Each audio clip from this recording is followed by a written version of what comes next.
رات کے 10 بجے ہیں۔ السلام علیکم، یہ ریڈیو پاکستان ہے۔ شہریار احمد سے خبریں سنیے۔ اہم خبروں کا خلاصہ۔ وزیر اعظم نے نوجوانوں کے لیے پاکستان کی پہلی قومی روزگار پالیسی کا اجرا کر دیا ہے۔ صدر نے اقوام متحدہ کے ساتھ پاکستان کی شراکت داری کو مزید مستحکم کرنے پر زور دیا ہے۔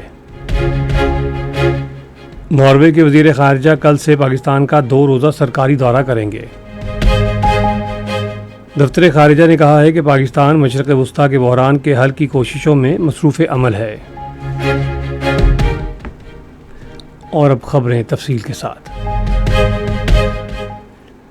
وزیر اعظم شہباز شریف نے پاکستان کی پہلی قومی نوجوان روزگار پالیسی کا اجرا کیا ہے، جس کا مقصد نوجوانوں کے لیے روزگار اور کاروبار کے وسیع مواقع پیدا کرنا ہے۔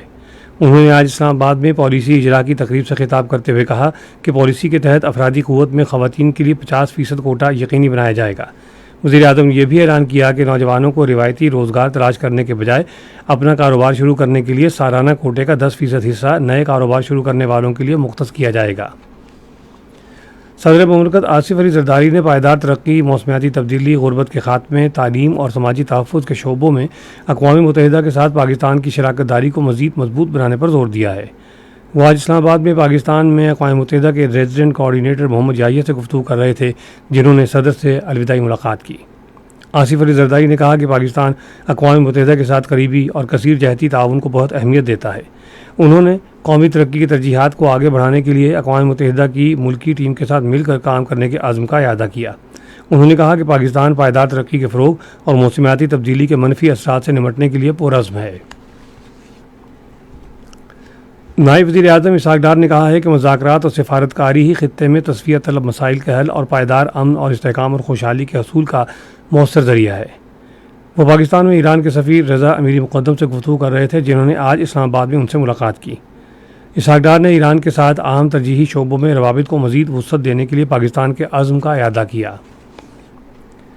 نائب وزیر اعظم اور وزیر خارجہ اسحاق ڈار نے آج اسلام آباد میں ایک اجلاس کی صدارت کی، جس میں پاکستان کی آئندہ سفارتی سرگرمیوں اور ناروے کے وزیر خارجہ کے کل دورہ اسلام آباد سمیت اعلیٰ سطح کے آئندہ دوروں کی تیاریوں کا جائزہ لیا گیا۔ اجلاس میں پاکستان کے 2 طرفہ تعلقات کے ساتھ ساتھ علاقائی اور عالمی صورتحال کا بھی جائزہ لیا گیا۔ نائب وزیر اعظم نے آئندہ سفارتی سرگرمیوں سے خاطر خواہ نتائج حاصل کرنے کے لیے مؤثر رابطہ کاری اور مکمل تیاری کی اہمیت پر زور دیا۔ ناروے کے وزیر خارجہ ایسپن باتھ ایڈی کل سے پاکستان کا 2 روزہ سرکاری دورہ کریں گے۔ دورے کے دوران نائب وزیر اعظم اسحاق ڈار اور ناروے کے وزیر خارجہ پاکستان اور ناروے کے درمیان تمام شعبوں میں تعلقات کے تناظر میں وفود کی سطح پر مذاکرات کریں گے۔ پاکستان اور بیلاروس نے ٹیکنالوجی کی منتقلی، خاص طور پر چھوٹے اور درمیانے درجے کے کاروباری اداروں کے درمیان تعاون کو مزید مضبوط بنا کر صنعتی تعاون کو فروغ دینے کا اعادہ کیا ہے۔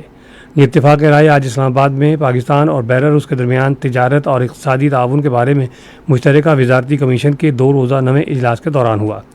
دونوں ممالک نے خدمات کے شعبے میں 2 طرفہ تجارتی معاہدے کے امکانات کا جائزہ لینے کے لیے مشترکہ جائزہ گروپ قائم کرنے پر اتفاق کیا۔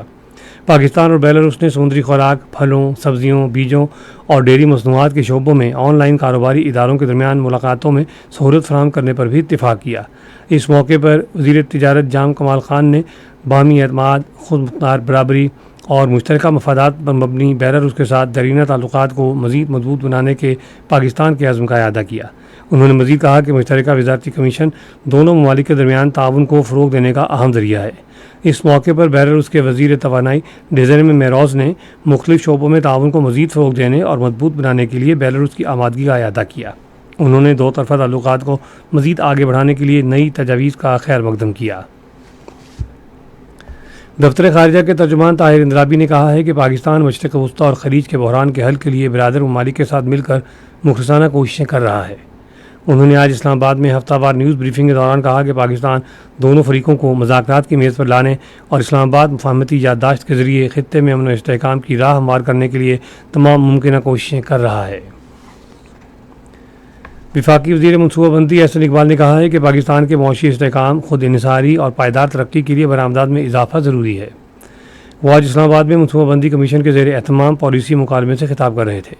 مکالمے میں پاکستان کی گاڑیوں کی برآمدات بڑھانے اور اڑان پاکستان کے تحت 63 ارب ڈالر کے برآمدی ہدف میں حصہ ڈالنے کے لیے اقدامات پر غور کیا گیا۔ وفاقی وزیر نے نجی شعبے پر زور دیا ہے کہ وہ پاکستان کی برآمدات بڑھانے کے منصوبے میں قائدانہ کردار ادا کرے اور عالمی منڈیوں میں پاکستان کی موجودگی بڑھانے کے لیے زیادہ فعال کردار ادا کرے۔ خبریں ختم ہوئیں۔ مزید خبروں اور تجزیے کے لیے آئیے ہماری ویب سائٹ پر radio.gov.pk اور facebook.com/ریڈیو پاکستان نیوز آفیشیل پر بلیٹنز کی براہ راست ویڈیو سٹریمنگ بھی ملاحظہ کیجیے۔